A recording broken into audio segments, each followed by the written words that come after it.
అందరికి ప్రైజులాడు. ప్రియ దేవుని పిల్లలారా, దేవుని సంగమా, మన ప్రభువైన యేసుక్రీస్తు దేవుడికి ఆయనకి ఒక మనిషి రక్షణ పడటం చాలా ముఖ్యం.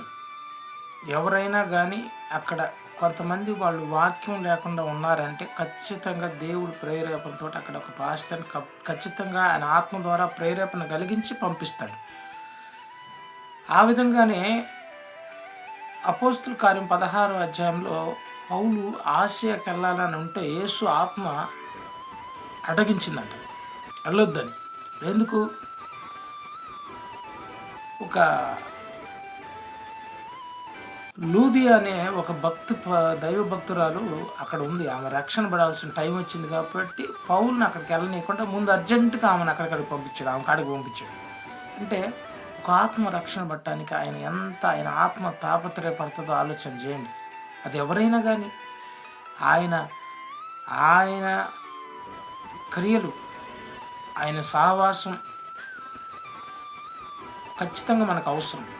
Amen, amen.